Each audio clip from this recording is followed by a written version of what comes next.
Salut, bon alors aujourd'hui nous allons parler de la langue anglaise, la langue de Shakespeare, et que l'on soit clair, on ne part pas tous sur un même pied d'égalité en ce qui concerne cette langue. Non, du tout. Déjà faut bien se l'avouer, certains de bas sont beaucoup plus doués que d'autres, mais si on parle des Français et des Québécois, y a pas photo. Ah ça non, très clairement. Déjà géographiquement, le Québec baigne autour des anglophones alors que la France pas du tout. Mais je suis d'accord, l'Angleterre est pas loin, mais ça reste quand même très différent. Par exemple, quand j'ai commencé la balle molle en juin, on s'est trouvé un nom d'équipe qui est les Sharks, ce qui veut dire requin en anglais, et ensuite on devait se trouver un cri d'équipe, et on s'est très rapidement dit que ça allait être en anglais. Et je le rappelle pour ceux qui le savent pas, je suis la seule française dans mon équipe. Donc on cherche des paroles, on tente des choses et on finit par trouver. Vient le moment où on se met à chanter tout ensemble, mais vu la rapidité de la chanson, ma capitaine décide de nous faire chanter les unes après les autres. Je le répète, elles sont toutes québécoises, sauf moi.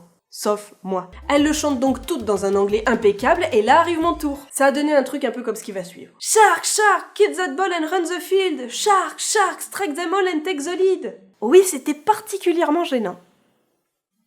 Ouais, je connais la chanson par cœur et je la chante à chaque fois, et ceux qui sont venus me voir peuvent d'ailleurs en témoigner. Mais mon seul problème, c'est que je la chante avec un accent dégueulasse. Et quand je l'ai eu chanter ce premier soir-là, elles m'ont un peu regardé avec un sourire de compassion en me disant « Oh, c'est notre française !» Mais je les aime, j'avais fait de mon mieux. Je suis persuadée qu'apprendre l'anglais ici, c'est beaucoup plus cool que l'apprendre en France. J'ai commencé à l'étudier il y a maintenant 19 ans, ce qui déjà fait de moi un peu une vieille personne, et je reste encore marquée par la toute première phrase de mon tout premier livre d'anglais qui parlait de Dan et toute sa famille et qui disait « Hello, my name is Dan. Dan Scott. » Cela dit, je pense que ma première prof d'anglais m'a encore plus marqué. Le cliché de la mamie anglaise, elle aurait pu être le sosie de la reine Elisabeth. Madame Sheffield, si vous passez par là, good morning. Bien que j'en doute parce qu'elle était plus très jeune. Elle m'a quand même mis un 0 à mon tout premier contrôle en anglais parce que j'avais pas mis mon prénom. J'ai même tenté un voyage dans une famille d'accueil en Irlande pour progresser, mais même là je partais avec un handicap. Lequel ? Mon prénom !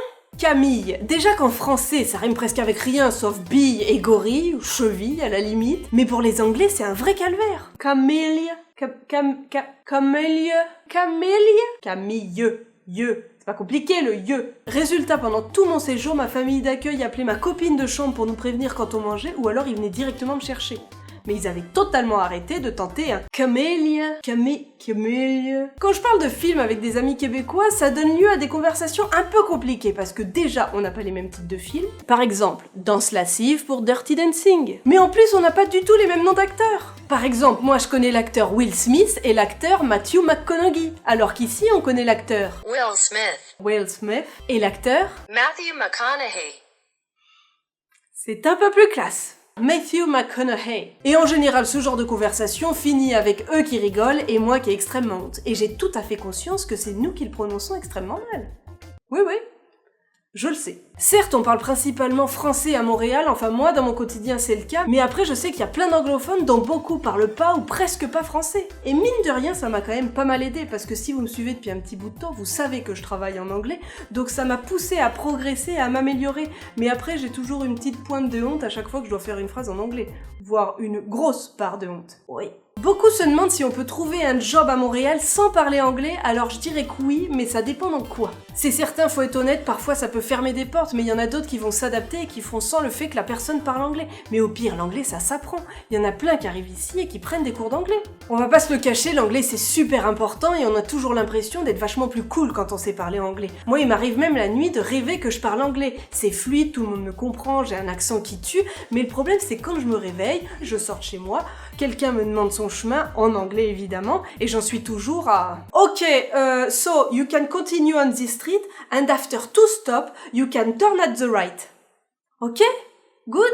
Bon après, ça vaut ce que ça vaut, mais quand je suis allée au Vietnam, on m'a dit que mon anglais était clair et compréhensible et qu'il fallait juste que je me fasse un petit peu plus confiance. J'ai donc un bon niveau d'anglais vietnamien. Bon, c'est déjà ça. C'est certain, mon niveau d'anglais est très loin d'être parfait, mais je suis déjà très contente d'arriver à travailler en anglais et en plus de comprendre quasiment tout ce qu'on me dit. À partir de là, moi ça me va. Hein. En France, l'anglais c'est surtout utilisé juste pour certains mots dans des phrases du quotidien. Je suis là dans 5 minutes, je mets ma voiture au parking, dès que j'arrive, on brainstorm sur notre nouveau projet et ensuite on fait un débrief de la journée d'hier.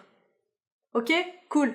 Alors qu'à Montréal, j'en vois qui peuvent commencer une phrase en français, la continuer en anglais et la finir en français.